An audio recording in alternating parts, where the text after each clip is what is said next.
ഇന്ന് തന്നെ ഡൗൺലോഡ് ചെയ്യൂ. കാണൂ നിങ്ങളുടെ ഫേവറേറ്റ് ഷോസ്. നിർമ്മലേ, ഇപ്പൊ തന്നെ ദേഹം വേദനിച്ചിട്ട് നടക്കാൻ വയ്യാത്ത അവസ്ഥയിലാണ് നമ്മുടെ മോള്. നീ അവളെ ഇനി കൂടുതൽ അബദ്ധങ്ങളിലേക്ക് കൊണ്ട് ചാടിക്കല്ലേ. അച്ഛൻ പറഞ്ഞതിലും കാര്യമുണ്ടമ്മേ. ഒരു കാരണം കാത്തവരെ നിക്ക്. ശരി, വിവാഹത്തിന്റെ തീയതി കുറിക്കാൻ പോകുന്നല്ലേ ഉള്ളൂ. വിവാഹമൊന്നും നടക്കില്ലല്ലോ.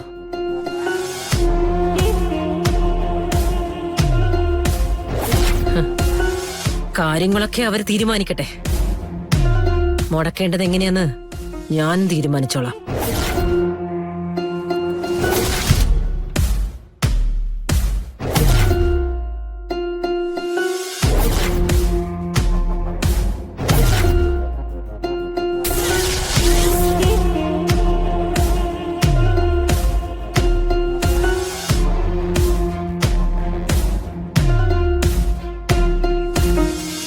മാണിക്കുഞ്ഞെ, ഈ മുഹൂർത്തെടുക്കുന്നൊക്കെ കാരണവന്മാര് ചെയ്യേണ്ട കാര്യമല്ലേ?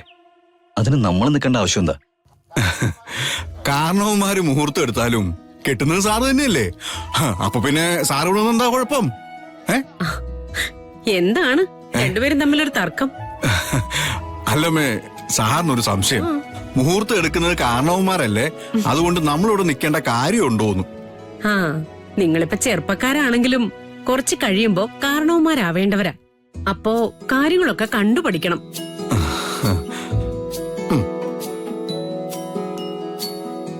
മുത്തശ്ശി, അച്ഛനെവിടെ? നന്ദനെ ഞാനൊരു ക്ഷേത്രത്തിലേക്ക് അയച്ചിരിക്കുവോ. അതെന്തിനാ? അതൊക്കെ ഉണ്ട്. മുഹൂർത്തം എടുക്കുന്ന സമയത്ത് നാഗദേവതകൾക്ക് പൂജ നടത്തണം. അതിനാ നിന്റെ അച്ഛൻ പോയിരിക്കുന്നേ. മുത്തശ്ശി, പോയി പോയി എന്റെ കാര്യത്തിലും ജാതകം നോക്കലും പൂജ നടത്തലും ഒക്കെ ആയിട്ട് മാറിയിട്ടുണ്ട് നമ്മള്, കേട്ടോ. അതൊക്കെ മുത്തശ്ശിയും അച്ഛനും കൂടി വേണ്ട പോലെ ചെയ്തോളും. അതിലെന്തായാലും നീ ഇടപെടണ്ട.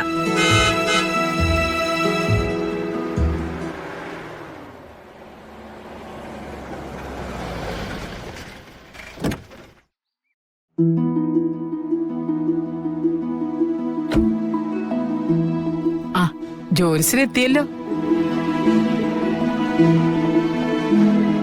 ഞാൻ വൈകിയോ? ഇല്ല, പെൺകുട്ടിയുടെ അമ്മ വരുന്നതേ ഉള്ളൂ. ഇപ്പൊ എത്തും. വരൂ.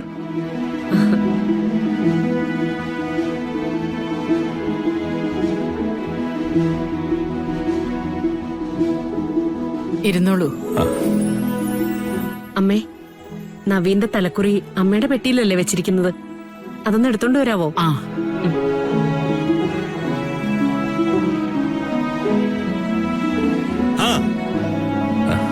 ജോത്സ്യം വന്നായിരുന്നോ? പിന്നെ ജോത്സ്യത്തിൽ ഒരു കാര്യം പറഞ്ഞേക്കാം. കല്യാണത്തിന് എന്തെങ്കിലും തടസ്സം ഉണ്ടെങ്കിൽ അത് നേരത്തെ പറഞ്ഞേക്കണം, വച്ച് താമസിപ്പിക്കരുത്.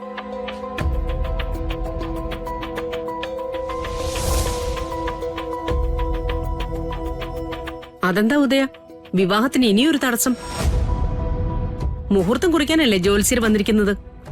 ഇങ്ങനെയുള്ള കാര്യങ്ങളൊക്കെ ഇപ്പോഴാണോ പറയേണ്ടത്? അതിന് സുമിത്രേന്ദ്രൻ എത്ര ദേഷ്യപ്പെടുന്നേ? എന്റെ ഉദയേട്ടന്റെ മനസ്സിൽ തോന്നിയതൊന്നു പറഞ്ഞു. കുടുംബത്തിലൊരു പ്രശ്നം ഉണ്ടാതിരിക്കാൻ വേണ്ടിട്ടല്ലേ?